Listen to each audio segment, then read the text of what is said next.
Friends, ఈ రోజు నేను మీ అందరి ముందు మధ్యప్రదేశ్లోని కటంగి అనే నగరంలో జరిగిన ఒక యథార్థ సంఘటన తీసుకొచ్చాను.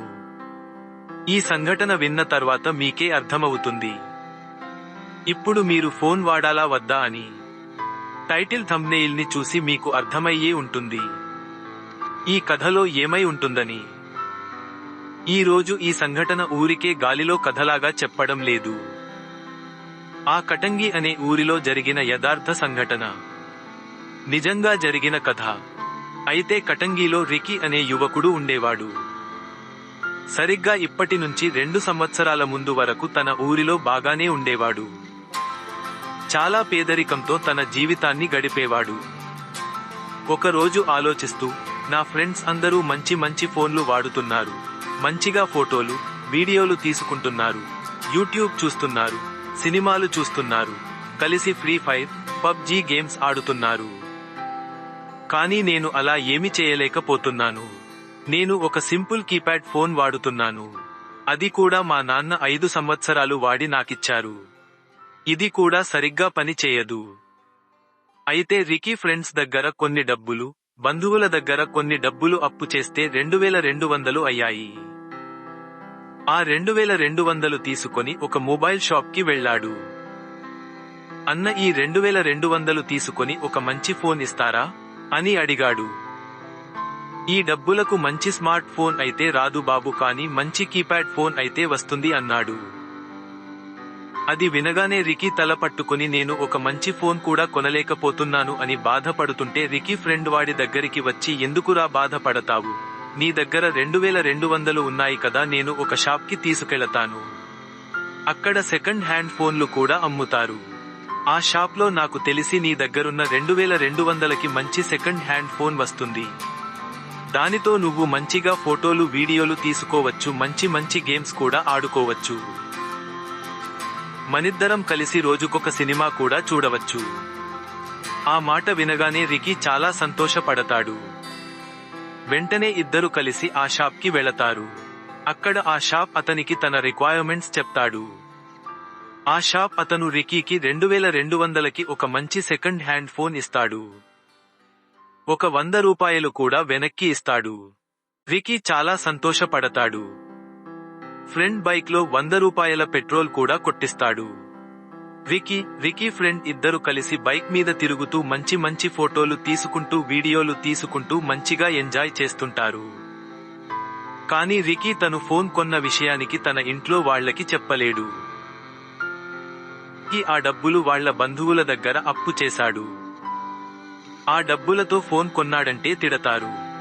అందుకే అప్పు తీసుకున్నప్పుడే అందరికీ చెప్పాడు, ఇంట్లో చెప్పద్దు అని. అలా రికీ తన ఫోన్తో ఆ రోజంతా చాలా సంతోషంగా ఉన్నాడు.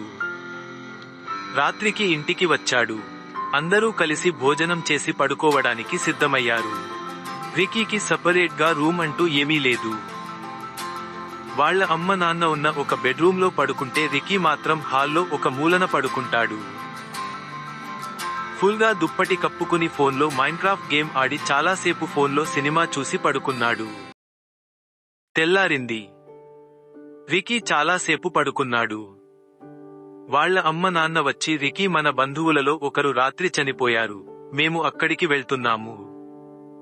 నువ్వు ఈ రోజు ఇంట్లోనే ఉండు, బయటికి ఎక్కడికి వెళ్ళకు. ఇంట్లోనే ఏదైనా చేసుకుని తినేసేయి. రికీ మనసులో చాలా హ్యాపీగా ఫీల్ అయ్యాడు. ఈ రోజు ఇంట్లో ఎవరు ఉండరు, నేను ఫుల్ వాల్యూమ్ పెట్టుకుని సాంగ్స్ ఎంజాయ్ చేస్తాను. అమ్మ నాన్న వెళ్లిపోయారు. రికీ తన ఫోన్లో సాంగ్స్ పెట్టుకుని సినిమాలు చూస్తూ రోజంతా బాగా ఎంజాయ్ చేశాడు. రాత్రి అయింది. అమ్మ నాన్న ఇంకా రాలేదు. వాళ్ళు రకపోయేసరికి ఇంత రాత్రి అయింది, ఇంక వాళ్ళు రారు అని రికీ తన ఫోన్లో ఒక భయంకరమైన హారర్ సినిమా పెట్టాడు. రికీ ఫుల్ సౌండ్ పెట్టి ఆ దెయ్యం సినిమా చూస్తున్నాడు. అది కూడా హాల్లో కాదు, బెడ్రూమ్లో.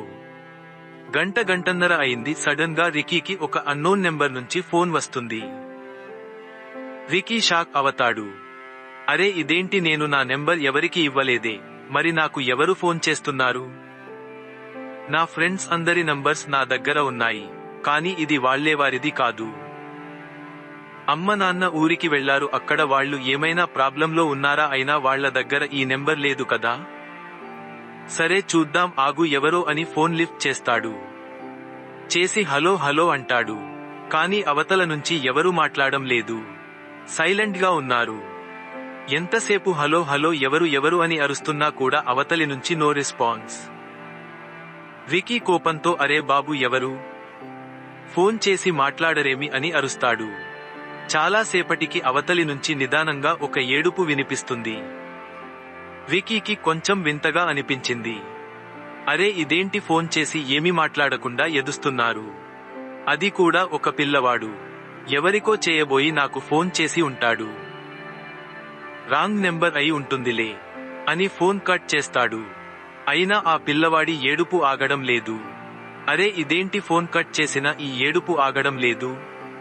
లేదు ఇది ఫోన్ నుంచి వచ్చే ఏడుపు కాదు, ఇక్కడి నుంచే వస్తుంది అని వికీ ఆ ఏడుపును ఫాలో చేసుకుంటూ కిచెన్ లోకి వెళతాడు. ఇల్లంతా మబ్బుగా ఉంది, లైట్ లేదు. కిచెన్ కి ఒక కర్టెన్ ఉంది. వికీ ఆ కర్టెన్ తీసి చూస్తాడు. కిచెన్ లో ఒక పిల్లవాడు కూర్చొని ఉంటాడు. గ్యాస్ స్టవ్ ఆన్ చేసి ఆ స్టవ్ వైపే చూస్తూ ఆ స్టవ్ దగ్గరగా కూర్చొని ఉంటాడు. ఆ అబ్బాయి వికీకి వీపు చేసి కూర్చొని ఉంటాడు. వికీ టెన్షన్ తో ఆ అబ్బాయి దగ్గరికి వెళ్లి ఇలా అడుగుతాడు, అరే ఎవడ్రా నువ్వు మా ఇంటికి వచ్చి మా కిచెన్ లో గ్యాస్ ఆన్ చేసి కూర్చున్నావ్ అని అడుగుతాడు. అయినా ఆ అబ్బాయి మాత్రం ఎలాంటి సమాధానం ఇవ్వకుండా ఏడుస్తూనే ఉంటాడు. వికీ 3-4 సార్లు అడుగుతాడు. అయినా ఆ అబ్బాయి మాత్రం ఏమీ సమాధానం చెప్పకుండా ఏడుస్తూనే ఉంటాడు. అప్పుడు రికీ ఆ అబ్బాయి దగ్గరికి వెళ్లి వాడి భుజం మీద చేయి పెట్టగానే ఆ అబ్బాయి వెనక్కి తిరుగుతాడు. ఆ అబ్బాయిని చూసి రికీ అక్కడే భయపడి ఆగిపోతాడు. ఎందుకంటే ఆ అబ్బాయికి కళ్ళే లేవు. కళ్ళు ఉండాల్సిన ప్లేస్లో చాలా భయంకరమైన అంధకారం. ఆ అబ్బాయి ముఖం ఎంత భయంకరంగా ఉందంటే నేను చెప్పలేను, అంతా భయంకరంగా ఉంది. ఆ అబ్బాయి శరీరంలో రక్తమే లేదు, అంతా తెల్లగా పాడైపోయిన శరీరం. వికీ భయపడి వెంటనే వాడి భుజం మీద నుంచి చేయి తీసేస్తాడు. వెంటనే రికీకి ఆ అబ్బాయి కనిపించడు, గ్యాస్ మాత్రం ఆన్లో ఉంటుంది. వెంటనే రికీ గ్యాస్ ఆపేసి ఆ అబ్బాయిని వెతుకుతాడు. ఏ అబ్బాయి ఎక్కడున్నావ్, ఎక్కడ దాక్కున్నావ్ అని ఇల్లంతా వెతుకుతాడు. కాని ఆ అబ్బాయి కనిపించడు. వికీ అనుకుంటాడు, ఇది నా భ్రమ, నేను హారర్ మూవీ చూస్తున్నాను కదా, అందుకే నాకు అలా అనిపించింది. సరే వదిలే, మూవీ ఎంజాయ్ చేద్దాం. మళ్ళీ మూవీ కంటిన్యూ చేస్తాడు. మళ్ళీ అన్నోన్ నెంబర్ నుంచి కాల్ వస్తుంది. అరే ఎవడ్రా నువ్వు, ఎందుకు నక్కు మళ్ళీ ఫోన్ చేసి విసిగిస్తున్నావ్ అని కోపంగా అడుగుతాడు. కాని అవతలి నుంచి సేమ్ ఎవరూ మాట్లాడరు. ఓ హలో, నాకు ఇంకోసారి ఫోన్ చేయొద్దు, చేస్తే నేను పోలీస్ కంప్లైంట్ ఇస్తాను అంటాడు. మళ్ళీ అటువైపు నుంచి ఏడుపు వినిపిస్తుంది. వికీ ఫోన్ కట్ చేస్తాడు. అయినా ఏడుపు ఆగలేదు, ఎవరో ఏడుస్తూనే ఉన్నారు. అప్పుడు రికీ అనుకుంటాడు, ఇంట్లో ఎవరో ఉన్నారు, నన్ను ఆట పట్టిస్తున్నారు అని. ఇల్లంతా వెతుకుతాడు, ఎవరూ కనిపించరు. కిచెన్ లో చూద్దామని కిచెన్ వైపు వెళతాడు. కిచెన్ కి మళ్లీ కర్టెన్ వేసి ఉంటుంది. మెల్లగా కర్టెన్ తీసి చూస్తాడు. మళ్లీ గ్యాస్ స్టవ్ ఆన్ చేసి ఒక అబ్బాయి రికీకి వీపు చేసి వెలుగుతున్న స్టవ్ వైపు చూస్తూ కూర్చొని ఉంటాడు. అబ్బాయి అంటే అతనికి ఒక 13-14 సంవత్సరాలుంటాయి. వికీ ఆ అబ్బాయిని చూసి అనుకుంటాడు, వీడు ఇక్కడే ఎక్కడి నుంచో మా ఇంట్లోకి వచ్చి నాతో ఆడుకుంటున్నాడు. ఆగు, వీడికి బుద్ధి చెప్తా అని ఆ అబ్బాయి దగ్గరికి వెళతాడు. ఆ అబ్బాయి షర్ట్ పట్టుకుని తన వైపుకి తిప్పగానే ఆ అబ్బాయి రికీ చెంప మీద ఒక్కటి కొడతాడు. ఆ దెబ్బకి రికీ గూబ గుయ్యమంటుంది. కొద్దిసేపు తల తిరుగుతుంది. కళ్ళు తెరిచి చూస్తే అక్కడ ఎవరూ ఉండరు. వికీకి బాగా కోపం వస్తుంది. వీడు నాతో అడుకుంటున్నాడు. ఆగు, ఇంట్లో అన్ని లైట్స్ వేసి చూస్తాను, ఎక్కడ దాక్కుని ఉన్న కనబడతాడు అని లైట్స్ అన్నీ ఆన్ చేస్తాడు. వెంటనే కరెంట్ పోతుంది. ఏందిరా ఇది, ఇప్పుడే కరెంట్ పోవలా అని అనుకోని పోనీలే, నా మూవీ ఇంకొంచెం ఉంది చూసేసి పడుకుంటాను. ఆ పిల్లవాడు పారిపోయి ఉంటాడు. ఏదైనా ఉంటే తెల్లారి చూసుకుంటాను అని రికీ రూంలోకి వెళతాడు. మూవీ కంటిన్యూ చేస్తాడు. మళ్లీ రికీ ఫోన్ కి అన్నోన్ నెంబర్ నుంచి కాల్ వస్తుంది. లిఫ్ట్ చేస్తాడు. ఈసారి మామూలు ఏడుపు కాదు, అతి భయంకరమైన గొంతుతో గొంతు పోయేలాంటి ఏడుపు వినిపిస్తుంది. సేమ్ ఏడుపు ఫోన్లోనే కాకుండా ఫోన్ బయట కూడా వస్తుంది. రీకీకి మెంటల్ ఎక్కి లేచి ఒక కర్ర పట్టుకుని కిచెన్లోకి వెళతాడు. కర్టెన్ పక్కకు జరిపి చూస్తాడు. చూసి షాక్. కిచెన్ అంతా రక్తంతో నిండి ఉంది. ఎక్కడ పడితే అక్కడ మనిషి శరీర భాగాలు 10 ఉన్నాయి. ఆ అబ్బాయి రికీ వైపు వస్తుంటాడు. వాడు ఒక కత్తితో తనను తాను పొడుచుకుంటూ రికీ వైపుకి వస్తుంటాడు. పొడుచుకొని అతని శరీరంలో నుంచి రక్తంతో పాటు లోపలి భాగాలు కూడా ముక్కలు ముక్కలుగా కింద పడుతున్నాయి. రికీ వెనక్కి అడుగులు వేస్తూ రక్తంతో తడిచి ఉన్న నెల మీద కాలు పెట్టగానే జారీ కింద పడిపోతాడు. కళ్ళు తెరిచి చూస్తే అక్కడ ఏమీ లేదు, అంతా నార్మల్గా ఉంటుంది. ఏంట్రా ఇది, నాకు ఇలా జరుగుతుంది? నేను ఇప్పుడు ఫోన్ పట్టుకొను సైలెంట్లో పెట్టేస్తాను. ఏ మూవీ చూడను, ఏ ఫోన్ వచ్చినా లిఫ్ట్ చేయను. ఈ ఫోన్కి ఏదో అయింది, దెయ్యం పట్టినట్టుంది. ఫోన్ వచ్చిన ప్రతిసారి నాకు ఇలాగే జరుగుతుంది. వద్దు, నాకు ఈ ఫోన్ వద్దు, ఏదైనా ఉంటే పొద్దున చూసుకుంటాను. దీని వాళ్ళ నాకు పిచ్చి పట్టేలాగా ఉంది. ఎలాగోలాగా ఈ రాత్రి గడిస్తే చాలు అని ఫోన్ సైలెంట్లో పెట్టేసి సైలెంట్గా దుప్పటి కప్పుకుని పడుకుంటాడు. రాత్రంతా రికీ ఫోన్కి ఆ అన్నోన్ నెంబర్ నుంచి కాల్స్ వస్తూనే ఉంటాయి. కంటిన్యూగా కాల్స్ వచ్చి ఫోన్ స్విచ్ ఆఫ్ అయిపోతుంది. రికీకి ఎప్పుడు నిద్ర పట్టిందో తెలీదు. ఎలాగోలాగా నిద్ర పట్టింది. పొద్దున లేచి చూస్తే ఫోన్ స్విచ్ ఆఫ్ అయి ఉంది. ఫోన్ తీసుకుని రికీ ఆ ఫోన్ని ఎక్కడ కొన్నాడో ఆ షాప్కి వెళతాడు. కానీ ఆ షాప్ క్లోజ్ చేసి ఉంటుంది. పక్కన వాళ్లను అడుగుతాడు ఆ షాప్ ఎందుకు మూసి ఉంది అని. పక్కన వాళ్ళు చెప్తారు, బాబు ఆ షాప్ అతనికి నిన్న యాక్సిడెంట్ అయింది, రాత్రి ఇంటికి వెళ్తుంటే లారీ గుద్దేసింది, స్పాట్లోనే చనిపోయాడు.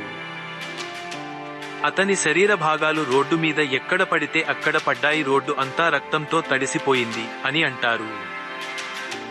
అప్పుడు రికీకి భయమేస్తుంది. ఈ ఫోన్లో దెయ్యం దూరింది, అందుకే ఇది నన్ను వాదలను అంటుంది. దీన్ని ఏదోలాగా వదిలించుకోవాలి అని రికీ తన ఊరి నుంచి చాలా దూరం వెళతాడు. చాలా దూరంలో ఒక పాడుపడ్డ బావి కనిపించింది. అందులో ఆ ఫోన్ పడేసి దేవుడికి దండం పెట్టుకుంటాడు. ఇంకోసారి నేను ఏ సెకండ్ హ్యాండ్ ఫోన్ జోలికి పోను. డబ్బులు ఉంటే కొత్తది తీసుకుంటాను, లేకపోతే లేదు అని అక్కడి నుంచి డైరెక్ట్ గా గుడికి వెళ్లి పూజారితో మాట్లాడి దేవుడి దగ్గర ఉంచిన ఒక మంత్రించిన దారం చేతికి కట్టుకుంటాడు. మనసుకి ప్రశాంతంగా ఉంటుంది. ఇంటికి వచ్చేస్తాడు. అలా రికీ జీవితంలో భయంకరమైన సంఘటన జరిగింది. ఈ కథ ఎవరో కాదు, రికీయే. చాలా రోజాల తర్వాత ఒక కొత్త ఫోన్ తీసుకుని హ్యాపీగా ఉన్న కొన్ని రోజుల తర్వాత నాకు ఇన్స్టాగ్రామ్లో రాసి పంపాడు. మొత్తానికి రికీ ఇప్పుడు తన కొత్త ఫోన్తో చాలా హ్యాపీగా ఉన్నాడు. మంచిగా తన ఫ్రెండ్స్ లాగా తను కూడా మంచి ఫోటోస్, వీడియోస్ తీసుకుంటూ, గేమ్స్ ఆడుకుంటూ చాలా హ్యాపీగా ఉన్నాడు. ఈ నోట్తో ఈ కథను ఇక్కడికి ముగిస్తున్నాను. ఇలాంటి సంఘటన మీ జీవితంలో కానీ లేదా మీకు తెలిసిన వాళ్ల జీవితంలో కానీ జరిగి ఉంటే వెంటనే మాకు రాసి పంపండి. ఏమో నెక్స్ట్ వీడియో మీరు పంపిన కథే అయి ఉండవచ్చు కదా. అయితే ఆలస్యం ఎందుకు, వెంటనే మా ఇన్స్టాగ్రామ్ ఐడికి వెళ్ళండి. కొంత టైం తీసి మాతో కనెక్ట్ అవ్వండి. ఇంకా ఇలాంటి వీడియోస్ కావాలంటే ఇది కథ కాదు ఛానల్ని సబ్స్క్రైబ్ చేసుకోండి. కథ నచ్చితే లైక్ కొట్టండి. ఇలాంటి కథలు మీ ఫ్రెండ్స్ కి కూడా ఇష్టమైతే వాళ్ళకి కూడా షేర్ చేయండి. అంతవరకు సెలవు. శుభం.